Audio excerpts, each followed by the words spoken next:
Yeah, shortest job first scheduling. It's like shortest job first scheduling will be used to overcome the disadvantages of first come first serve scheduling algorithm. Okay, this algorithm associates with each process the length of processes next CPU burst. Okay, each process will be associated with length of its next CPU burst. Okay, next process CPU burst will be associated here. Okay, by comparing the next process CPU burst time, which process need to get executed by the CPU will be decided here in shortest job first scheduling.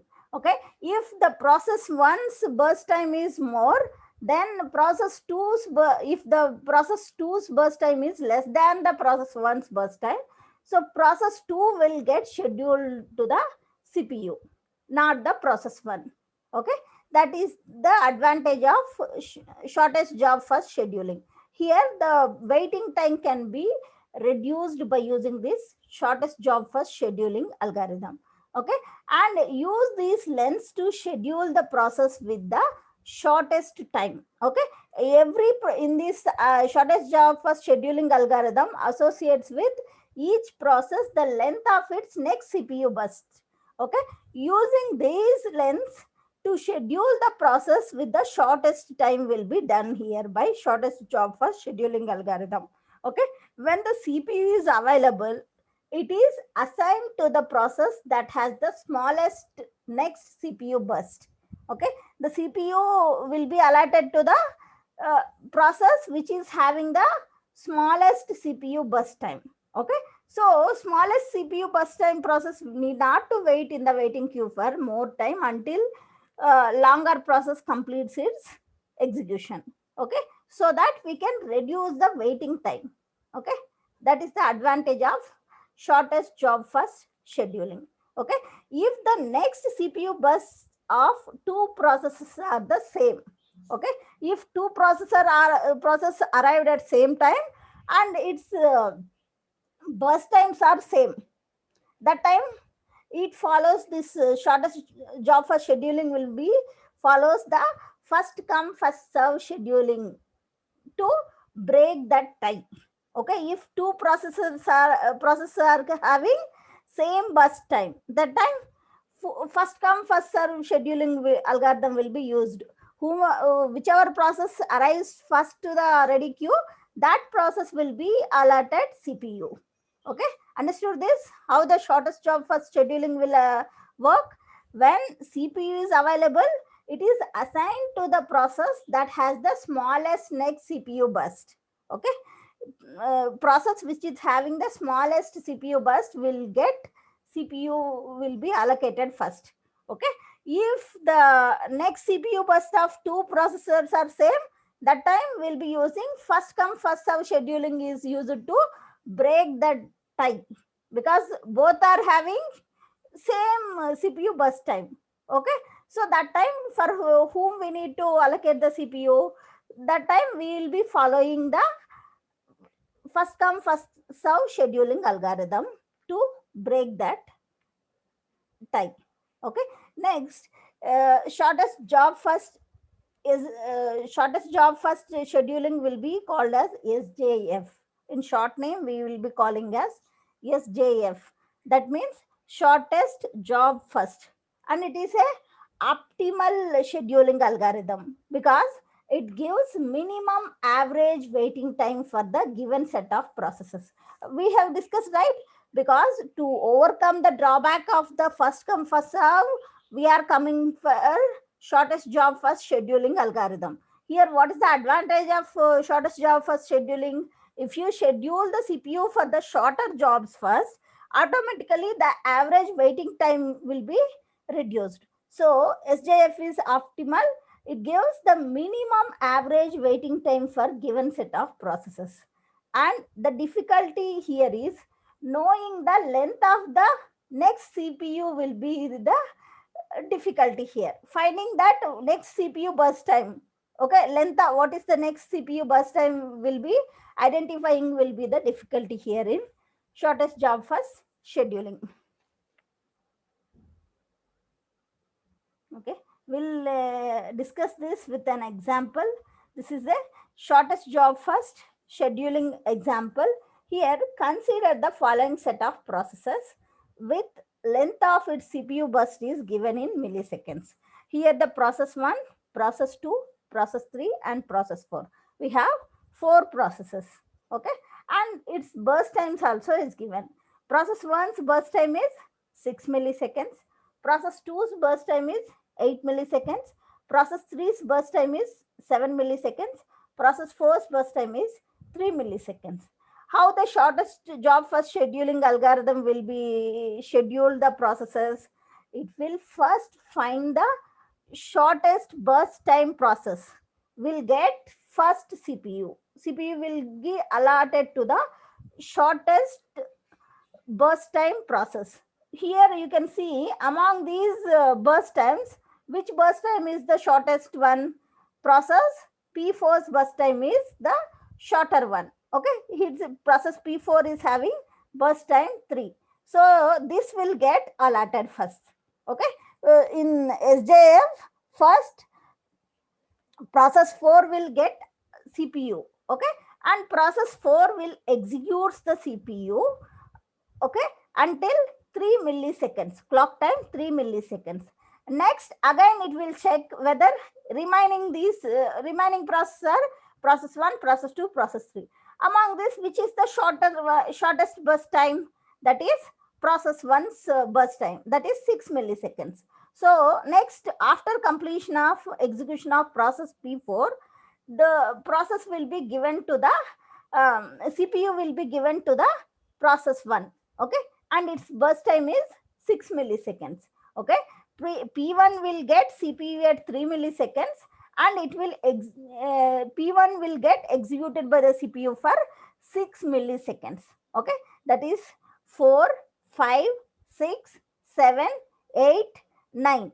At 9 clock time 9 milliseconds, process 1 will complete its execution. Okay, now CPU will become free. Okay, now we have 2 more processes need to be executed, that is process 2 and process 3 are not yet executed. Among these two, which process is having less burst time? We have process 3, P3 is having less burst time, that is 7. Okay, so P3 will get CPU will get allotted to process P3. Okay, now process P3 will start executing by the CPU at clock time 9 milliseconds, and its burst time is 7 milliseconds.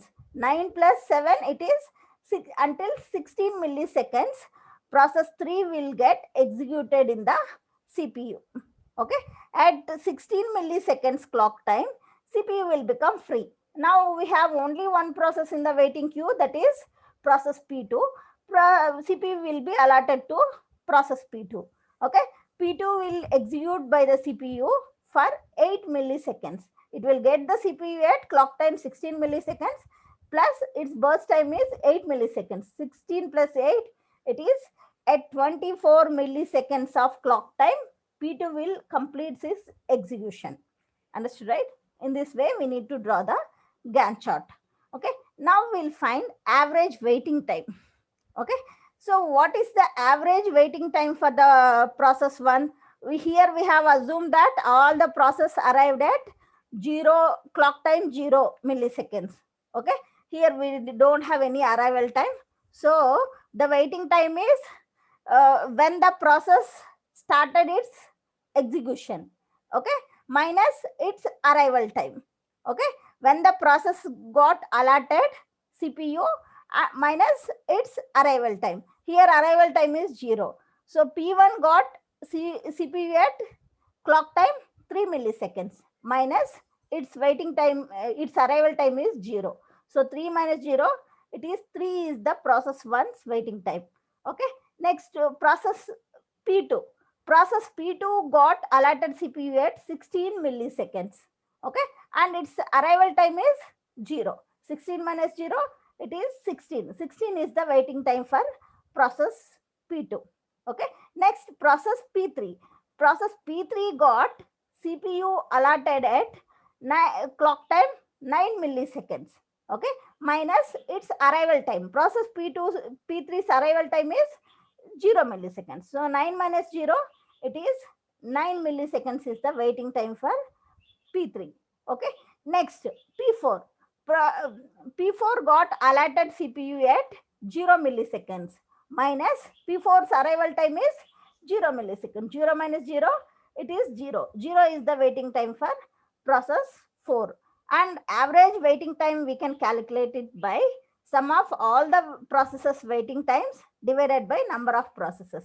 Here the process 1's waiting time is 3 milliseconds plus process 2's waiting time is 16 milliseconds plus process 3's waiting time is 9 milliseconds plus process 4 waiting time is 0 milliseconds divided by 4. Okay, totally we'll get 7 milliseconds is the average waiting time. Okay, average waiting time for the uh, processes is all these 4 processes, it is 7 milliseconds. Understood this? This is the shortest job first scheduling. The process which is having the shortest burst time will get first CPU allotted. Okay. Now, here we'll see the shortest job first scheduling algorithm is optimal scheduling algorithm. Why it is called as optimal scheduling algorithm? It gives the minimum average time for the given set of processes. Okay. For this given set of processes, the waiting time can be reduced, okay, by using this shortest job first scheduling.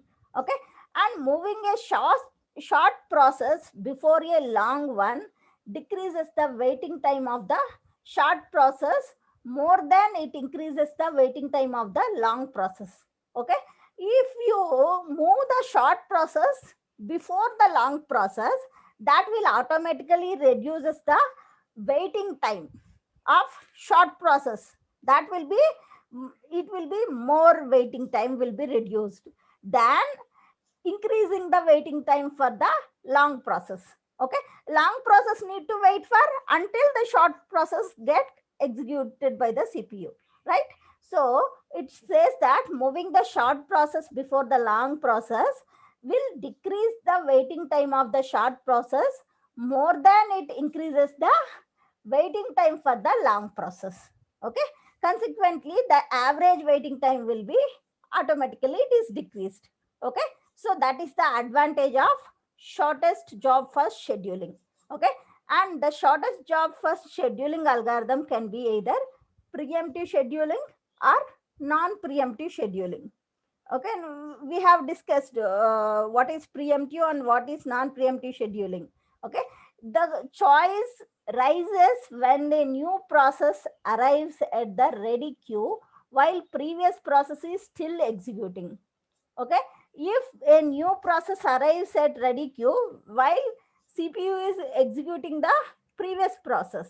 Okay, here the next CPU burst of newly arrived process may be shorter than what is left in the currently executing process. Okay, so that time what it will do, the SJF will do, shortest job first scheduling will do a preemptive scheduling algorithm. Preemptive shortest job first scheduling algorithm will preempt the currently executing process. Okay, whereas a non-preemptive SJF algorithm will allow the currently running process to finish its CPU burst. Okay, what is non-preemptive scheduling? Once the CPU is allotted to the process, the CPU will be uh, process will be leave the CPU until the process completes its execution or the process gets if any IO request, then only process will leave the CPU. Else, else until the process completes its execution, process will hold the CPU in non-preemptive scheduling. Okay, for the non-preemptive scheduling is first come first serve scheduling algorithm. Okay, here the shortest job first scheduling algorithm will be preemptive scheduling or non-preemptive scheduling. Okay, in case of preemptive scheduling, what will happen? The CPU will be executing some process which has arrived first. Okay, and if any process arrives next in the ready queue, that time the process operating system will check what is the burst time of newly added to the waiting queue. Processes burst time will be checked. Okay, if the burst time is shorter than the previously executing CPU executing process burst time, then that the process which is already executing in CPU will be preempted from the CPU, and the shortest burst time process will be given the CPU. Okay, that way the new process will get allotted CPU, and new process will get executed in the CPU. That is preemptive scheduling. Okay, here we can see the preemptive scheduling algorithm. Here in this example, consider the following four processes with the length of CPU burst given in the milliseconds. Here we have the four process, process 1, process 2, process 3, process 4. And its arrival time is given. That is process 1 arrived at 0 milliseconds, 2 at 1 milliseconds, process 3 at 2 milliseconds, process 4 at 3 milliseconds. Process 1's burst time is 8 milliseconds, process 2's burst time is 4 milliseconds, process 3's burst time is 9 milliseconds, process 4's burst time is 5 milliseconds. Okay, if the process arrives at ready queue at the times shown and need the indicated the burst times, okay, then the resulting preemptive SJF scheduling is shown in this Gantt chart. Okay, what will happen? You can see here. The process 1 arrived to the ready queue at 0 milliseconds clock time. That time CPU is free. So process 1 will get allotted CPU, and it will start executing for clock time 1 millisecond. At clock time 1 millisecond, process 2 arrives to the CPU. Okay, that time how much remaining burst time need to be executed for process 1? That is only 1 millisecond it is executed. Still 7 milliseconds burst time is remaining for process 1. But process 2 arrives at 1 milliseconds. Its burst time is how much? It is 4 milliseconds. This is lesser than this. So this operating system will preempt the process 1 from the CPU, and process 2 will get alerts the CPU. So now process 2 will start executed by the CPU for 4 milliseconds. Okay, by that time we got after completion of 2 milliseconds at clock time 2, process 3 came. Its burst time is how much? 9 milliseconds. But at that time process 2's burst time is how much? It is 3 milliseconds. 3 milliseconds is less than the 9 milliseconds, so it will continue. Process 2 only will continue execution by CPU. Okay, at clock time 3 milliseconds, okay, at clock time 3 milliseconds, process 4 will come. Okay, process 4's burst time is 5 milliseconds. Okay, at 3 milliseconds, process 2 will get execute. How many burst time? That is 1, 2, 3. Still it is process 2 is having 2 milliseconds to 1 millisecond to complete the process. Okay, so CPU will execute the process 2 itself. Okay, next process after completion of process 2's execution, we have three processes in the ready queue. That process 1 need to execute for 7 milliseconds, and process 3 need to execute for 9 milliseconds, process 4 need to execute for 5 milliseconds. Okay, among these the shortest burst time is process 4. CPU will get allotted process 4. Okay, then process 4 will execute from clock time 5 milliseconds to 10 milliseconds. At 10 milliseconds, among these two, process 1 and process 3, burst time is less. Burst time is for process 8. Sorry, process 1. So CPU will be allotted for the process 1. Okay, so process 1 will execute by the CPU for 17 milliseconds. Okay. Next, process 4 will get allotted, process 3 will get CPU. That will execute it for 26 milliseconds. Okay, here the process 1 is started at time 0, since it is only the process in the queue. And process 2 arrives at time 1. The remaining time of the process 1 is 7 milliseconds, is larger than the time required by the process 4. That is 4 milliseconds. So process 1 is preempted and process 2 will get scheduled. Okay, in shortest job first, preemptive shortest job first scheduling. Here the average waiting time is 10 minus 1 plus 1 minus 1 plus 17 minus 2 plus 5 minus 3 divided by whole divided by 4, that will get 6.5 milliseconds. For the following problem, find out the average waiting time using SRTF. Okay, it is nothing but shortest job first scheduling. Shortest job first scheduling algorithm. We are solving this problem. Okay, here we have the processes are P1, P2, P3, P4, and its arrival times is 0, 1, 2, 3, and its burst time is 8, 4, 9, 5. Now we need to draw the Gantt chart for this. Okay, by using preemptive shortest job first scheduling. Okay, first we'll solve the problem by using preemptive shortest job first scheduling algorithm. Next we'll solve it by using non-preemptive shortest job first scheduling algorithm. Okay, it is a preemptive scheduling algorithm. In preemptive scheduling algorithm, what it will do, once the process 1 arrives at the ready queue at 0 milliseconds clock time, that time CPU was free, so process 1 will start, CPU will start executing the process P1. Okay, process CPU will start executes the process P1. Process P1, it is executing at 1 millisecond. Process P2 will arrives the CPU, arrives the ready queue, and its process P2's burst time is how much? It is 4 milliseconds.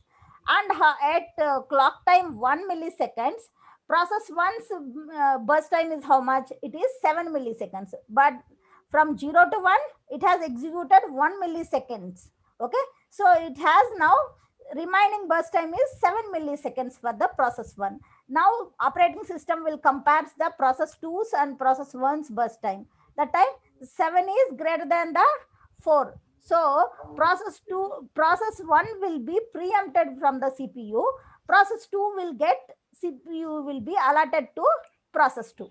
Okay, and process 2 will start executing, and its burst time for 4 milliseconds. Okay, at clock time 2 milliseconds, process 3 will arrive to the ready queue, but its burst time is 9 milliseconds. Okay, at clock time 2 milliseconds, how much is remaining burst time for the process 2? It is 3 milliseconds is remaining. Okay, so 3 is less than the 9 milliseconds, so CPU will continue executing the process 2 itself. Okay, then at clock time 3 milliseconds, process 4 will arrive to the ready queue. Okay, its burst time is 5 milliseconds, but at clock time 3 milliseconds, process 2 will have still 2 more burst time to remaining will be some 2 burst time milliseconds are remaining for process 2. So the 2 is less than the 5 milliseconds, so process 2 will only continue executing in the CPU.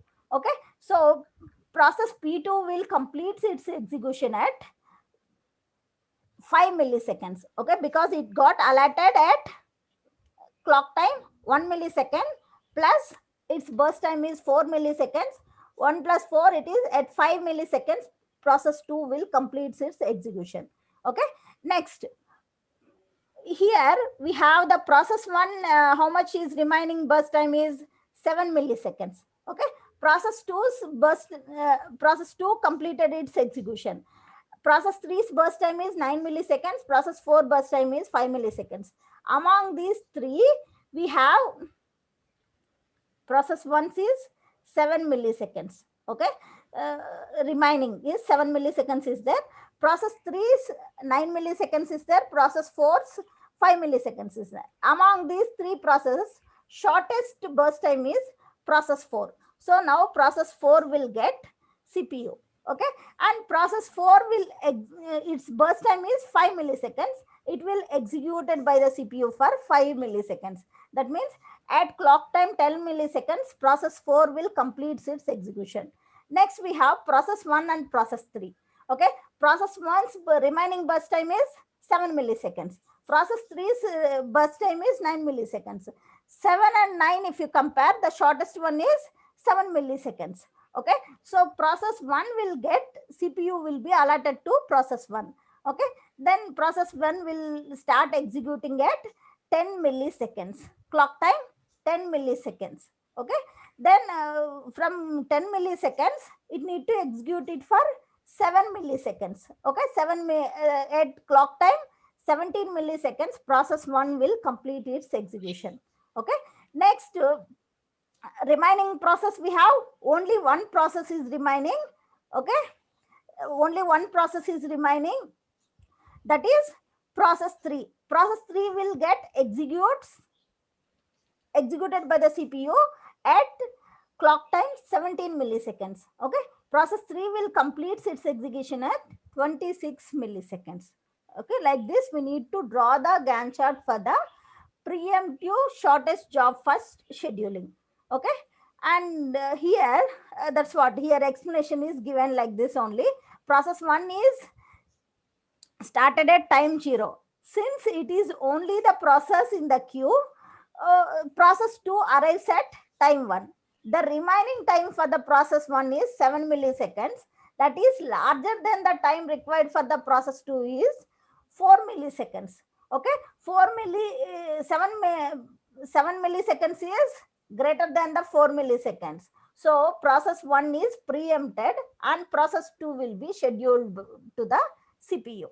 Okay, that is done by the operating system. Now here we need to find the average waiting time. How do we find the average waiting time? Here the process 1 arrived to the CPU. Waiting time, how do we find? That is allotted time minus its waiting time. Okay, here how many times it is allotted for the CPU process 1? It is allotted at clock time 0 as well as clock time 10. Okay, here allotted is how much for process 1 is allotted at clock time 0. What is the arrival time of the process 1? 0 minus 0, it is 0. Plus, next, what is the next allotted time of the CPU for the process 1? That is 10 milliseconds. 10 milliseconds minus when was the last completion of the process 1's execution? That is at 1 milliseconds. 10 minus 1. Okay, 0 plus 10 minus 1, it is 9 milliseconds is the waiting time for average waiting time for the process 1. Okay, next, process 2. What is the allotted time? Allotted time is 1 millisecond and its arrival time is 1 millisecond. 1 minus 1, it is 0. 0 is the waiting time for the process 2. Next, process 3. What is the waiting time? Process 3's allotted time is 17 milliseconds minus its arrival time. Arrival time is 2 milliseconds. 17 minus 2, it is 15 is the waiting time for the process 3. Okay, next, for process 4. Process 4's allotted time is 5 milliseconds minus its arrival time is 3 milliseconds. Okay, 5 minus 3, it is 2 milliseconds is the waiting time for the process 4. And average waiting time we calculate all the processes waiting time divided by total number of processes. Okay, we have 4 processes total. If you calculate 6.5 milliseconds, we will get for the average waiting time. Okay, next, using non-preemptive scheduling, the same problem will schedule it using non-preemptive scheduling.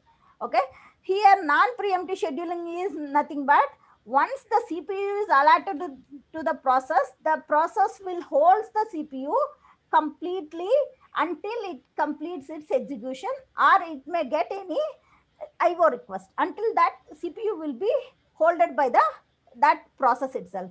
Okay, once it is scheduled, until completion, that process will not leave the CPU. Okay, that is non-preemptive scheduling. Non-preemptive SJF we'll see now. Okay, here the process 1 arrived at what time? It arrived at clock time 0. Okay, so that time CPU is free. So its burst time is how much? It is 8 milliseconds is the burst time for process 1. So process 1 will get CPU at clock time 0 millisecond, and it will execute by the CPU for 8 milliseconds. Okay, by that time we have in the ready queue, process 2 will arrive to the ready queue at clock time 1 millisecond.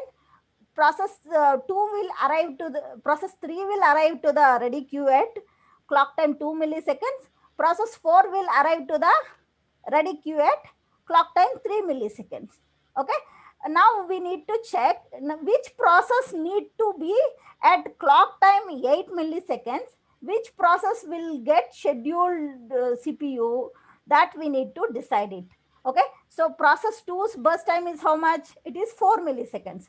Process 3's burst time is 9 milliseconds. Process 4 burst time is 5 milliseconds. Among these three processes, which is the shortest burst time? That is process 2. Process 2 will be allotted CPU now. Okay, so CPU will be executing the process 2, and its burst time is how much? Process 2's burst time is 4 milliseconds. So 8 plus 4, at 12 milliseconds, CPU will become again free. Okay, now in ready queue we have two processes. Okay, at 12 milliseconds ready queue we have two processes, that is process 3 and process 4. Process 3's burst time is 9 milliseconds. Process 4's burst time is 5 milliseconds. Okay, 9, among this 9 and 5, which is the shortest burst time? That is process 4, that is 5 milliseconds. So process 4 will get CPU allotted. Okay, process 4 will be executed by the CPU, and process 4's burst time is 5 milliseconds. From 12 milliseconds it will start executing till 17 milliseconds. Process 4 will holds the CPU. Okay, at 17 milliseconds CPU will be free. Now the remaining process is process P3. Its burst time is 9 milliseconds. Okay, P3's burst time is 9 milliseconds. CPU will be allotted to the process P3. Okay, P3, it will CPU will come it will completes its execution at 26 milliseconds clock time. Okay, now we need to find the waiting time. How to find the waiting time? Waiting time is nothing but allotted time minus its arrival time. Okay, process 1 allotted time is 0 milliseconds, and its arrival time is 0 milliseconds. 0 minus 0, it is 0 is the waiting time for the process 1. Next, process 2, um, waiting time, allotted time is how much? Process 2's allotted time is 8 milliseconds, and process 2's arrival time is how much? Arrival time for process 2 is 1 milliseconds. So 8 minus 1, it is 7 milliseconds is the waiting time for the process 2.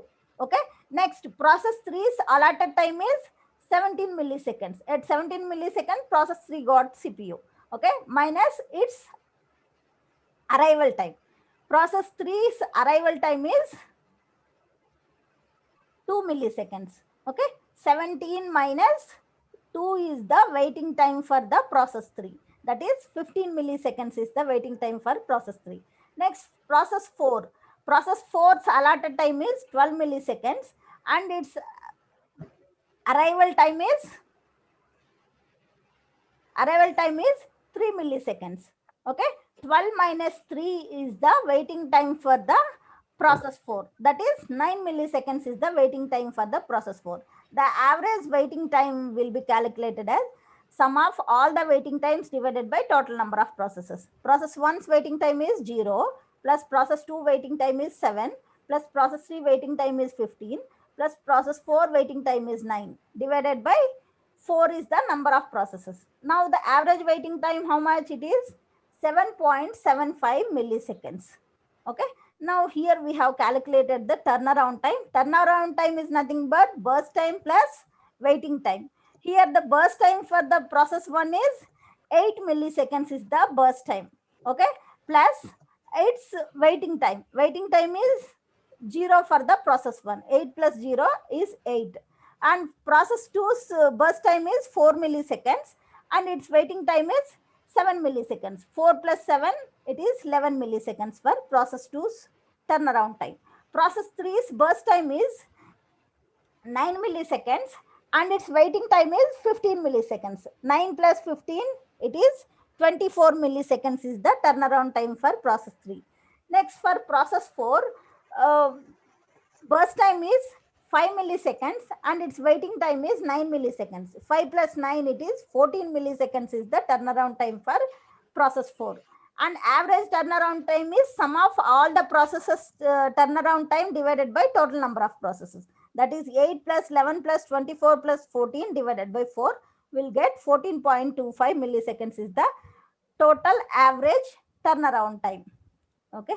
We see here using non-preemptive scheduling, what is the average waiting time we got? 7.75 milliseconds. Using preemptive scheduling, what is the average waiting time we got? We got 6.5 milliseconds. That means if you use than the non-preemptive scheduling, if you use the preemptive shortest job first scheduling, we can reduce the waiting time. Average waiting time can be reduced by preemptive shortest job first scheduling. Understood this?